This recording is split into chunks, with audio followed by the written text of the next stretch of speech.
Hello दोस्तों, बहुत दिनों बाद आज हम अपने चैनल पे आए हैं और मैं आपको विश्वास दिलाती हूँ कि अब ये चैनल कंटिन्यू किया जा रहा है और अब इस पे होम साइंस के सारे वीडियो मिलेंगे। प्रैक्टिस सेट भी करवाया जाएगा, जो चैप्टर पढ़ाया जाएगा उसका प्रैक्टिस सेट भी करवाया जाएगा। उम्मीद है आप लोगों को समझ में आएगा। तो चलिए देखते हैं प्रोटीन चैप्टर को हम लोग पढ़ेंगे आज।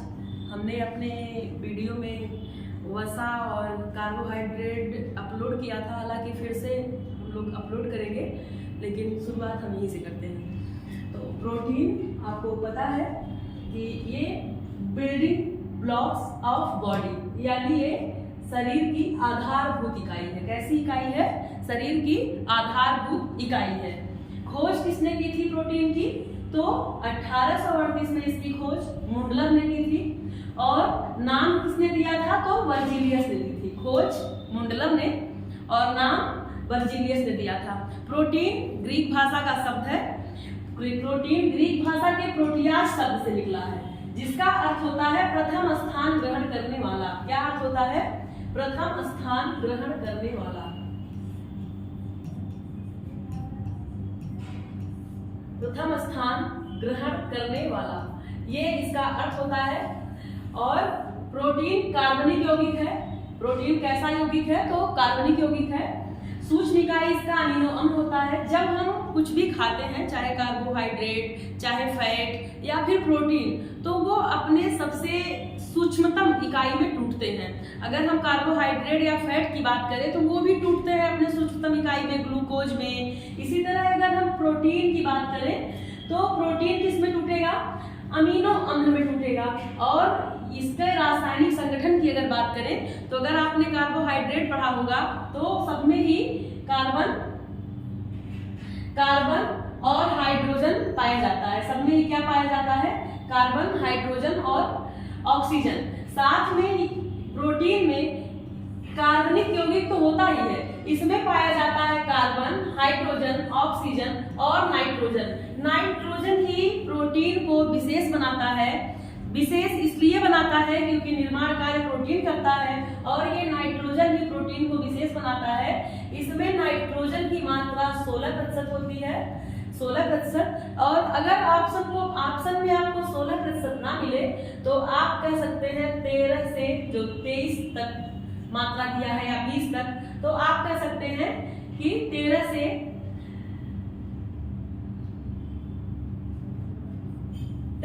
20 तक अगर आपके ऑप्शन में दिया है तो आप कह सकते हैं, इस ऑप्शन को टिक कर सकते हैं। वैसे कार्बोहाइड्रेट में सिर्फ कार्बन, हाइड्रोजन और ऑक्सीजन पाया जाता है।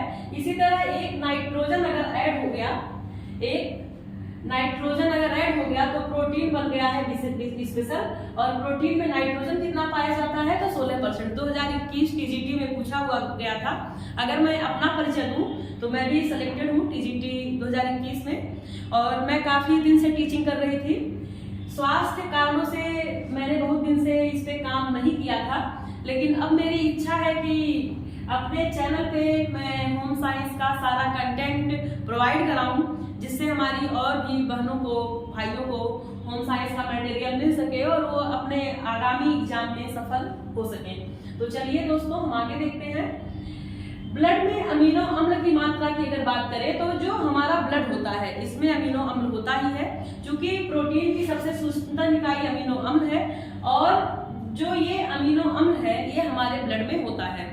लेकिन जब इसकी मात्रा ज्यादा हो जाएगी तब बीमारियां हो जाएंगी।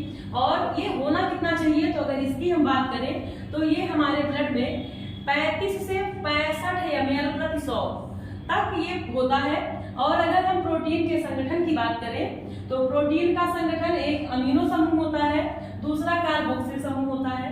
अमीनो समूह में ये क्षारीय होता है।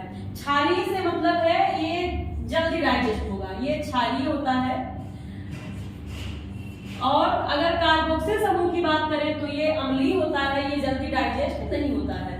ये कैसा होता है? ये अम्लीय होता है, जल्दी डाइजेस्ट नहीं होता है। आप देखे होंगे कि बहुत सारे फूड जो दूसरे को डाइजेस्ट हो जा रहा है, किसी को नहीं हो रहा है, तो उसमें ये कारक हो सकते हैं। हो सकता है हमारी बॉडी उस चीज को एक्सेप्ट नहीं करना चाह रही है। अगर हम आगे बात करें प्रोटीन की, तो प्रोटीन की उपयोगिता क्या है?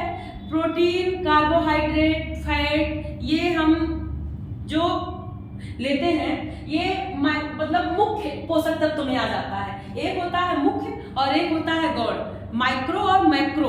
तो ये कह सकते हैं मुख्य यानी फैट, कार्बोहाइड्रेट और प्रोटीन बड़ी मात्रा में हम लेते हैं, और सबसे ही तीनों से ही हमें कितनी ऊर्जा मिलती है? तो आप कह सकते हैं कार्बोहाइड्रेट और प्रोटीन जब भी हम लेते हैं तो 4.8, और इसी तरह फैट की बात करें तो वहां पे 9 हो जाता है, फैट से ज्यादा ही मिलता है। तो प्रोटीन से हमें कितना ऊर्जा मिलेगा? तो आप कहेंगे 4.1 किलो कैलोरी। और ये क्या है? ये आधारभूत इकाई है। क्यों? क्योंकि ये निर्माण करने का कार्य करता है। प्रोटीन हमारे बाल का, हमारे प्रोटीन छोटी से छोटी इकाई यानी कोशिका का निर्माण करता है। यानी अगर पूरे के पूरे हम बने हैं तो इसमें प्रोटीन की भूमिका अहम है।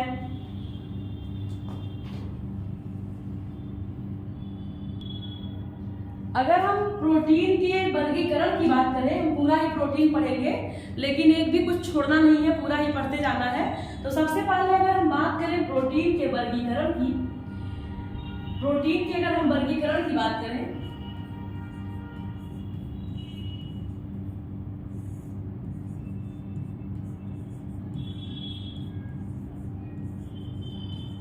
प्रोटीन के वर्गीकरण की, तो ये 3 भागों में बांटा गया है। ये 3 भागों में बांटा गया है। जो अच्छे स्कॉलर होंगे उन्हें पता भी होगा। ये 3 भागों में बांटा गया है। कैसे? तो पहला है गुणवत्ता के आधार पर, गुणवत्ता के आधार पर।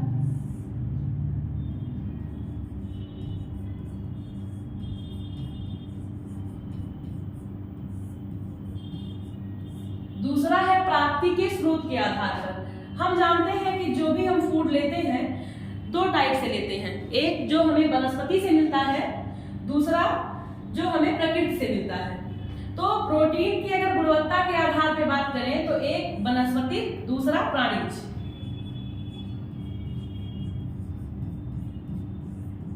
एक वनस्पति प्रोटीन जैसे दाल, फलियां, बीज, ये सब, और दूसरा प्राणिज। ये प्राणिज जगत से प्राप्त होगा, जो हमें जीव से मतलब जानवरों से मिलता है, जैसे दूध, दही, अंडा, मांस, मछली, ये सब प्राणिज जगत में। और उच्च कोटि का प्रोटीन प्राणिज जगत का ही माना जाता है। इसके अलावा अगर हम बात करें तो तीसरा होता है भौतिक गुण या घुलनशीलता के आधार पर, भौतिक गुण या घुलनशीलता के आधार पर।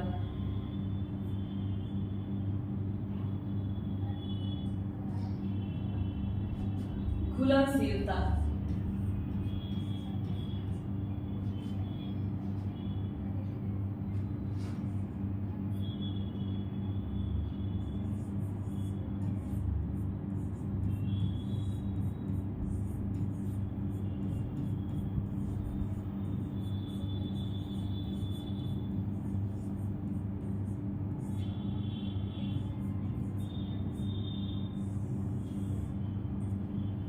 ये 3 टाइप से प्रोटीन का वर्गीकरण किया जाता है। अगर हम गुणवत्ता की बात करें तो गुण यानी ये बता रहा है कि कौन सा प्रोटीन उच्च कोटि का है और कौन सा प्रोटीन निम्न कोटि का है। तो पहले अगर हम बात करें गुणवत्ता के आधार पे तो ये होता है कंप्लीट प्रोटीन, दूसरा होता है पार्शियल प्रोटीन, और तीसरा होता है अपूर्ण यानी इनकम्प्लीट प्रोटीन। कौन कौन से? कंप्लीट, इनकम्प्लीट और पार्शियल प्रोटीन। इसी तरह आपने देखा कि प्राप्ति के आधार पे, यहाँ प्राप्ति के आधार हम भूल गए हैं लिखना, लिख देते हैं यहाँ पे। प्राप्ति के आधार पर